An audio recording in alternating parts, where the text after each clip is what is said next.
Don't ever go near that lighthouse, Thomas. Swear to me. My wife, Helen, had whispered those words every summer for 35 years whenever we drove past the Oregon coast.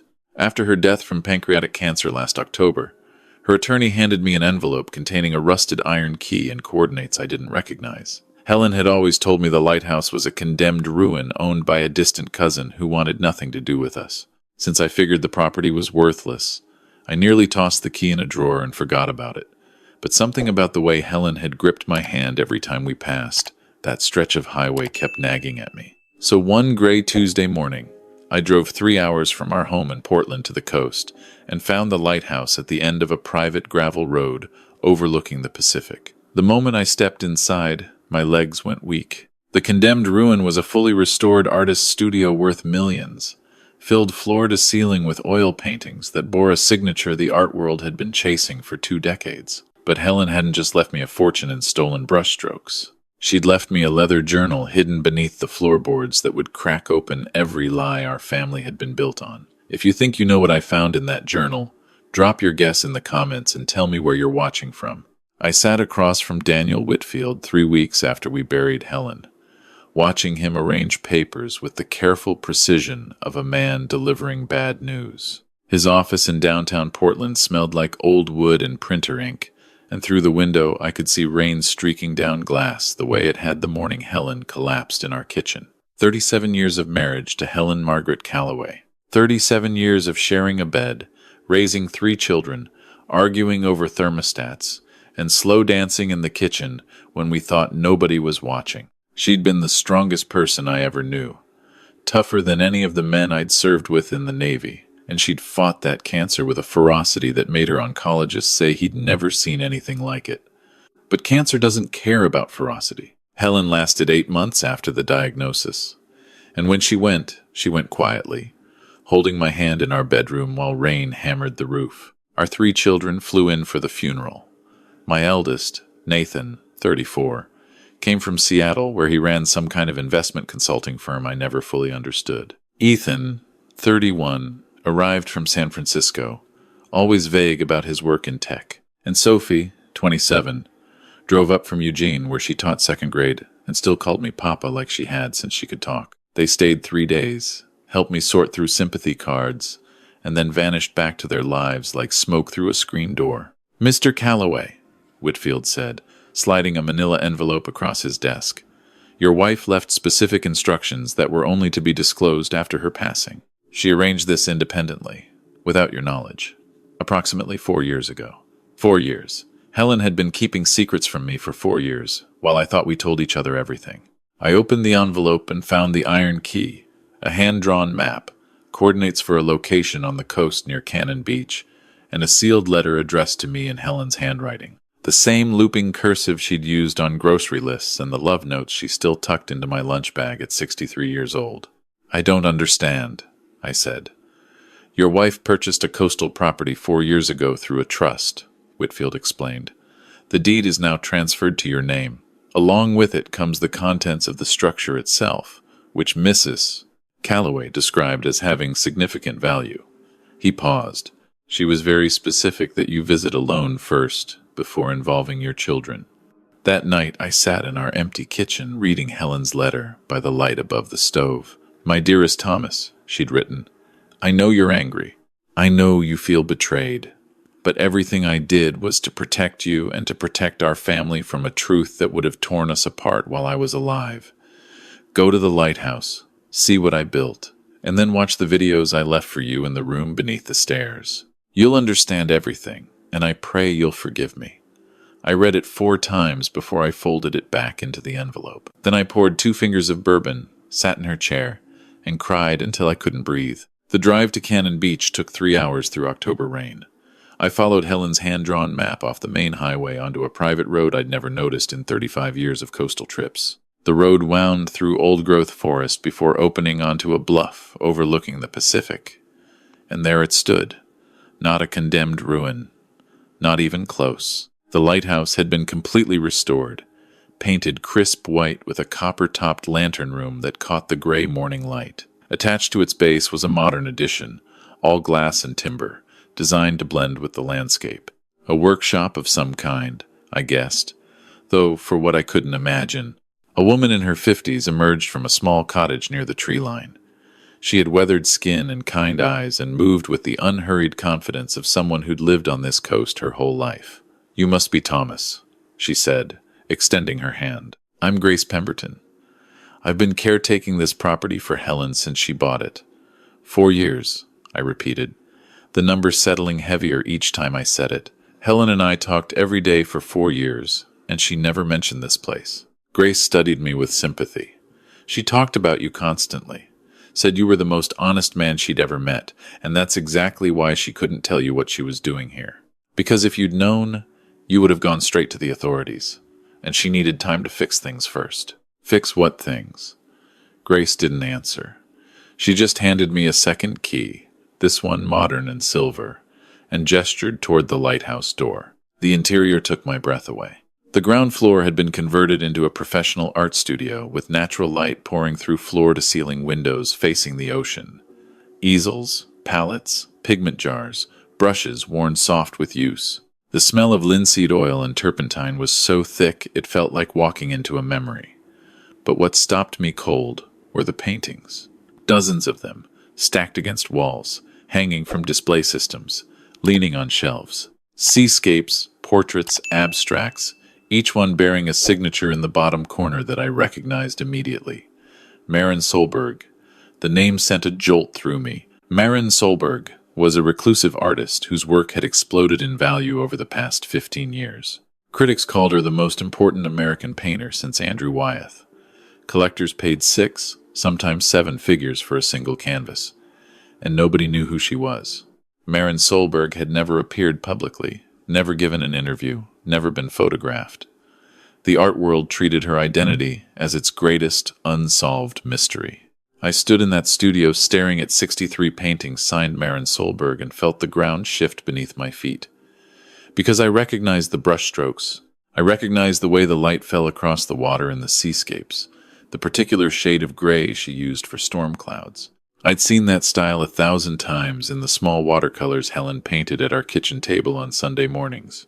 Helen was Maren Solberg, my wife, who'd sold handmade greeting cards at craft fairs and taught watercolor classes at the community center, was secretly the most sought-after painter in America. I sank into the leather chair at her easel and tried to make sense of it.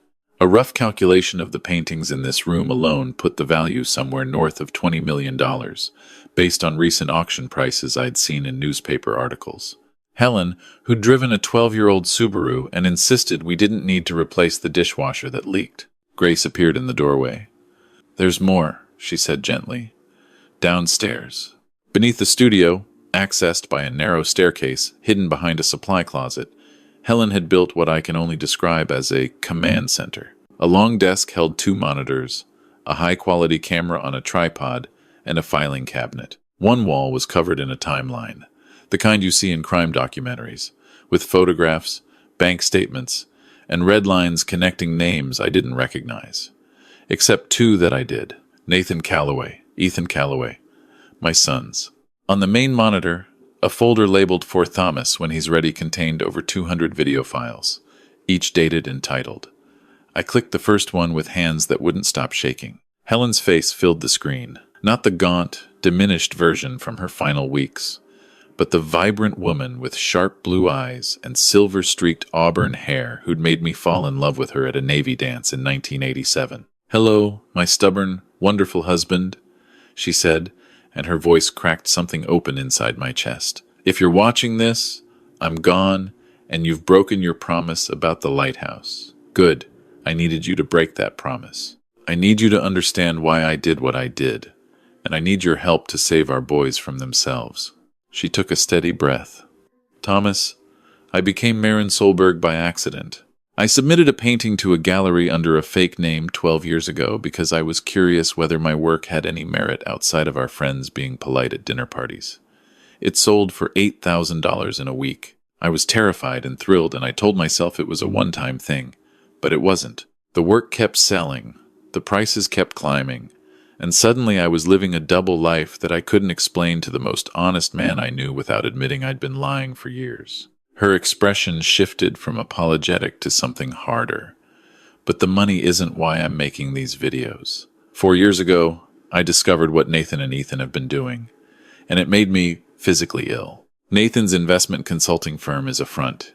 He's been running an elder fraud operation targeting retired veterans, Thomas, our people, men and women who serve just like you. He charms them into transferring retirement savings into accounts he controls, then siphons the money through shell companies. I paused the video.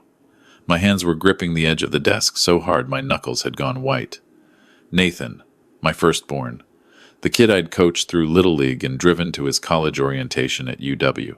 Stealing from veterans. I hit play. Ethan is different but no better, Helen continued. He's been selling stolen proprietary technology from his previous employers to overseas buyers. Corporate espionage, Thomas. He's made nearly $2 million selling trade secrets, and the FBI has been circling his network for months without knowing he's involved. I have evidence of everything. Bank records, emails, recorded calls, documents that could put both our sons in federal prison for a very long time. I spent 3 years and almost $1 million from my art sales hiring a private investigator to build cases so airtight that when the time comes, our boys will have no choice but to cooperate with authorities in exchange for reduced sentences rather than face the full weight of prosecution. Helen leaned forward, her eyes fierce. I didn't gather this evidence to destroy them, Thomas. I gathered it to save them. If they get caught on their own terms, without leverage, without cooperation, they're looking at 15 to 20 years each. But if they come forward voluntarily with evidence against the larger networks they're connected to, my investigator says they're looking at 3 to 5 with good behavior. I'm trying to give our sons the chance to pay for what they've done without losing their entire lives. I watched 14 more videos that night. Each one peeled back another layer. Helen showed me bank records, played recorded phone conversations where Nathan laughed about some retired Navy captain who'd just signed over $300,000. She showed me Ethan's encrypted communications with buyers in Seoul and Shenzhen, the amounts he'd received wired to accounts in the Caymans. My wife had built a prosecutorial case that would have made any federal attorney weep with gratitude. Around 2 a.m, I clicked a video dated 6 months before Helen's diagnosis. Her face was different in this one. Older, tired, as if the weight of what she knew had been grinding her down from the inside. "There's one more thing, Thomas," she said. "Something about Ethan that has nothing to do with his crimes. Something I should have told you 31 years ago." I felt my stomach drop because I recognized the tone. It was the voice Helen used when she was about to say something that couldn't be unsaid. "When you were deployed to the Persian Gulf in '94, I was alone and scared, and I did something unforgivable. I had a brief relationship with a man named Richard Dawes. He was a contractor working on our house that summer. It lasted 6 weeks. Ethan was conceived during that time." Helen's tears fell freely now. "I ended it before you came home. Richard moved to Arizona and never knew. When you held Ethan for the first time and said he had your mother's eyes, I couldn't bring myself to destroy that moment. And then days became years and years became decades, and the lie just became part of our foundation. I'm sorry, Thomas. I am so deeply sorry." I closed the laptop and sat in complete darkness, listening to the Pacific crash against the rocks below. My wife, my Helen, the woman I'd built every important thing in my life around. She'd betrayed me while I was serving our country, lied about it for 31 years, lived a secret double life as a famous artist, and spent her final years building criminal cases against our own children. I didn't sleep that night. I sat in that hidden room until dawn turned the ocean silver, and I made a decision that surprised even me. I wasn't going to run from this. I was going to finish what Helen started. They arrived 4 days later. Nathan flew in from Seattle in a chartered plane, which told me everything about the kind of money he'd been spending. Ethan rented a Mercedes from the Portland airport. Sophie drove her 10-year-old Honda, same as always. I'd called a family meeting at the Lighthouse, telling them only that their mother had left property I needed to discuss with them. Nathan walked in first, scanning the studio with the quick calculation of a man pricing everything he saw. His tailored coat looked ridiculous against the rugged coastal backdrop. Ethan followed, trying to appear casual but unable to hide the nervous energy I'd learned to recognize after Helen's videos. Sophie arrived last, wrapping me in a hug that smelled like the lavender soap Helen had always kept by our bathroom sink. "Dad," Nathan started, already impatient. What is this place, and why didn't Mom ever mention it? Because your mother had reasons for keeping it private, I said. Reasons I now understand. Ethan's eyes were moving across the paintings. Are these real? These are Maren Solberg originals. Do you have any idea what these are worth? I do, I replied. Your mother painted them? The silence that followed was the loudest sound I'd ever heard. Sophie spoke first. Mom was Maren Solberg? Nathan recovered quickly, and I watched his expression shift from shock to calculation in about 3 seconds. So we're talking, what, 20, 30 million in artwork alone? Plus whatever the property is worth, plus potential licensing deals.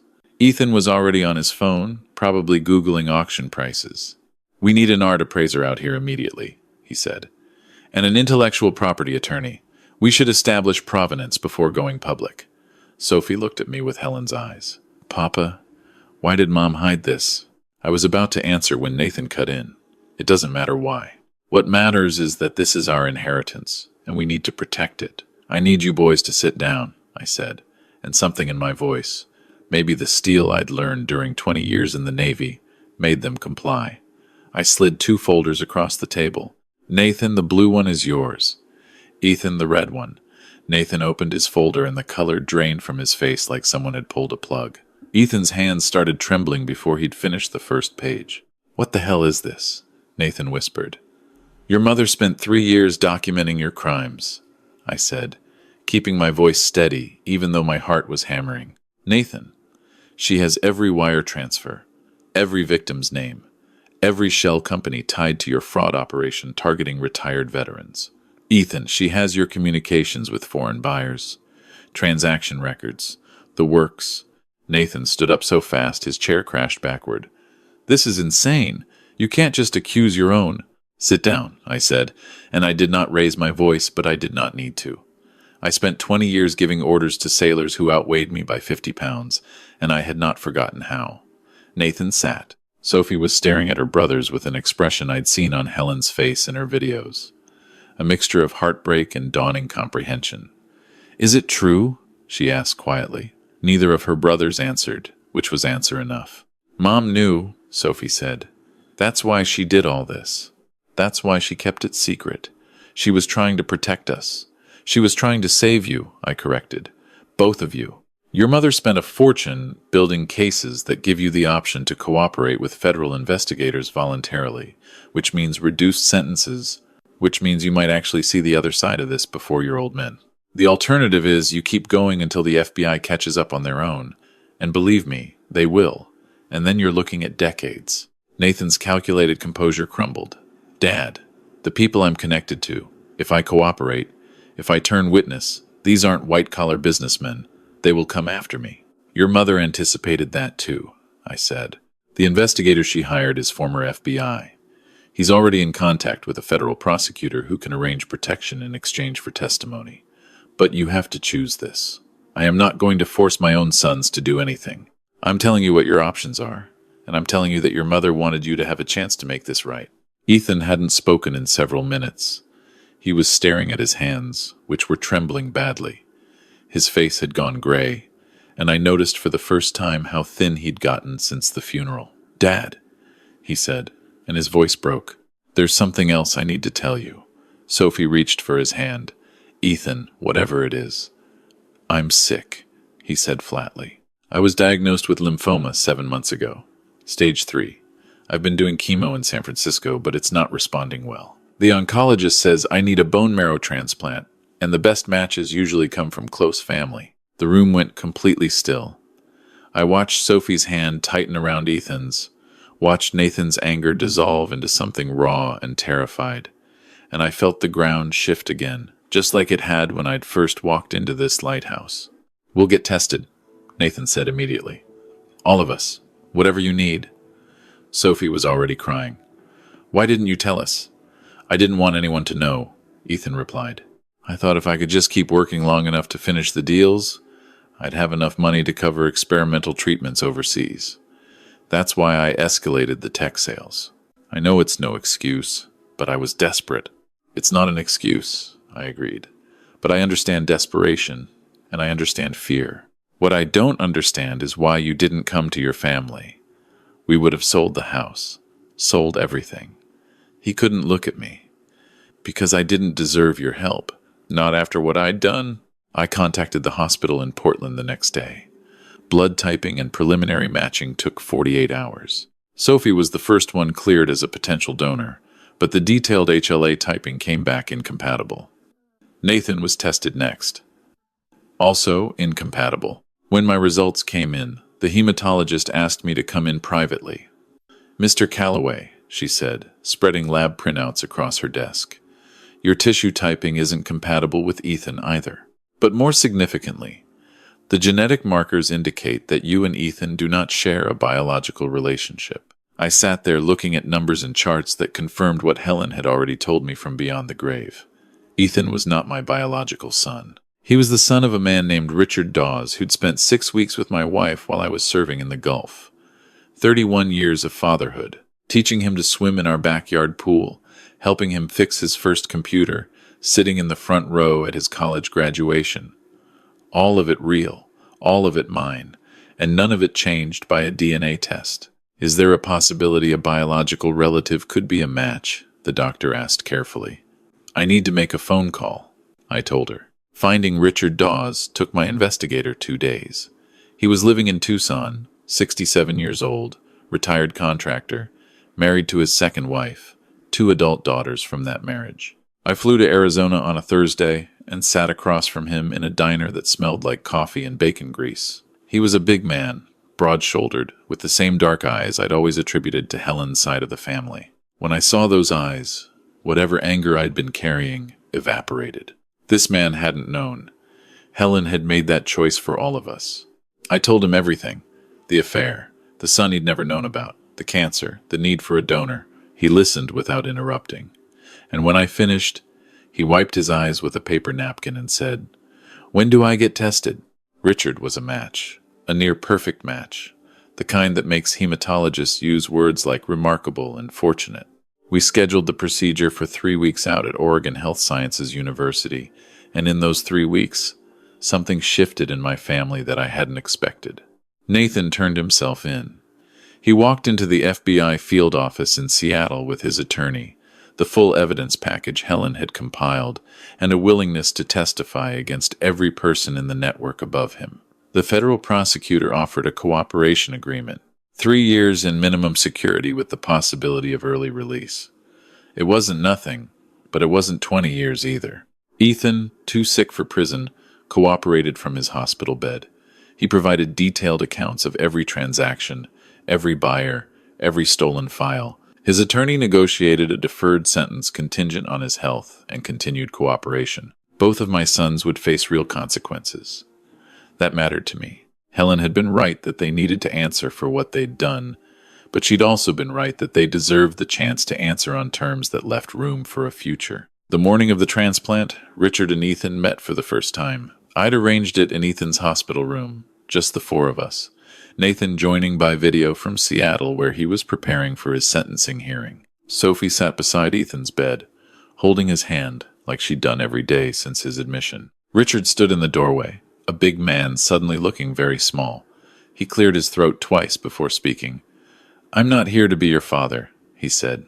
"You've got one of those already, and from what I can tell, he's a hell of a lot better man than I am. I'm here because I've got something you need, and because 31 years ago I made a choice that brought you into this world, and I figure the least I can do is help keep you in it." Ethan looked at me first, not at Richard, not at the monitors beeping beside him. He looked at me, and in his eyes I saw the little boy who used to fall asleep on my chest while I watched football on Sunday afternoons. "You're my dad," he said. "You've always been my dad." "I know," I said. That was never in question. The surgery took 6 hours. Richard came through it like the tough old contractor he was, cracking jokes with nurses before the anesthesia even fully wore off. Ethan's recovery was slower, more fragile, but within a week his numbers were climbing in the right direction. His oncologist used the word hopeful for the first time since the diagnosis. In the weeks that followed, we spent a lot of time at the Lighthouse. Sophie took leave from teaching to help coordinate everything. Nathan checked in daily by phone while preparing for his sentencing, and Ethan recovered in Helen's studio. surrounded by the paintings our mother had created in secret while carrying the weight of our family's sins on her shoulders. One evening, Sophie and I stood on the lighthouse walkway watching the sun drop into the Pacific. The last light turned the water to copper and gold, and for just a moment I could feel Helen beside me the way I used to feel her shift in bed before dawn. "Papa," Sophie said quietly, "what are you going to do with the paintings?" "I've been thinking about that," I replied. "Your mother built Maren Solberg because she needed something that was entirely hers, something honest in a life that had gotten tangled in secrets. I want to honor that. I'm going to donate the collection to the Portland Art Museum under her real name, Helen Calloway. Let the world know who Maren Solberg really was, a mother who painted masterpieces between saving her family from itself." Sophie leaned her head against my shoulder.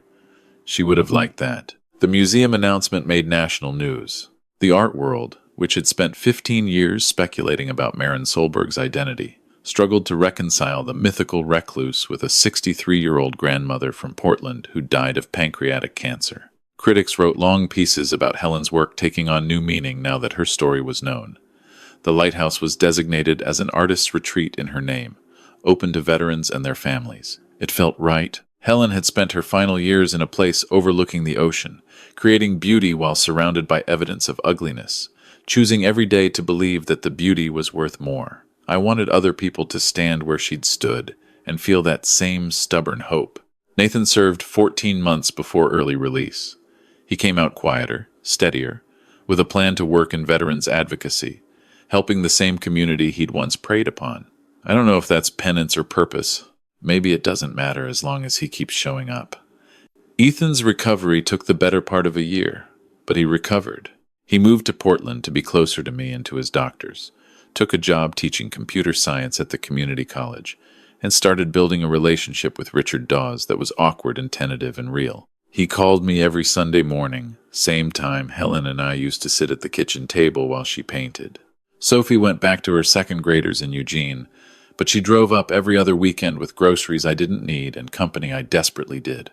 I still go to the Lighthouse. I sit in Helen's chair in front of her easel, where the ocean fills the windows and the smell of oil paint lingers in the wood, and I talk to her. I tell her that I'm still angry sometimes, that there are mornings I wake up and the betrayal hits me fresh, like a wave I didn't see coming. But I also tell her I understand. Not all of it, maybe not even most of it, but enough. Enough to know that she spent her last years on Earth trying to give our family a way through the mess instead of just leaving us buried in it. Enough to know that love isn't the absence of lies. It's the willingness to fight for the people you love, even when fighting means carrying a weight that might kill you. Looking back on everything that happened after Helen died, I realize how close I came to letting rage make my decisions for me. When I watched those videos and learned what my sons had done, my first instinct was to burn it all down. When I found out about the affair, about Ethan, I wanted to drive to that lighthouse and throw every one of her paintings into the Pacific. But here's what 37 years of marriage and 20 years of military service taught me. The easy thing and the right thing almost never look the same. Walking away would have been easy. Disowning my sons, cursing Helen's memory, selling the paintings, and disappearing to some island where nobody knew my name. Easy and empty. What I chose instead was hard. Sitting across from the man who fathered my son and asking for his help. Watching Nathan walk into a federal building knowing he might not walk out free. Holding Ethan's hand before surgery and meaning it when I said I loved him. Forgiving Helen for a lie that rewrote the story of my life. Forgiveness isn't a feeling. It's a decision you make over and over, some days more successfully than others. And it doesn't mean pretending the wound isn't there. It means choosing to heal instead of choosing to bleed. Helen's lighthouse still stands on that bluff above the Pacific. The light works now. Grace keeps it running. And on clear nights you can see it from the highway. A steady beam cutting through the darkness. I like to think that's what Helen was trying to do all along. Not erase the dark, but give us something to steer toward. These stories I share aren't just about money or betrayal or family secrets. They're about what happens after the worst thing you can imagine. About whether you let it define you or whether you decide, stubbornly and imperfectly, to love your way through it. If this story stayed with you, share it with someone who needs to hear that forgiveness isn't weakness. Subscribe to bt-sweetrevenge for more stories about family, truth, and the kind of love that survives everything. Tell me in the comments what you would have done if you'd found that lighthouse. And if you've ever had to forgive someone for something that felt unforgivable, I'd like to hear how you found your way through it.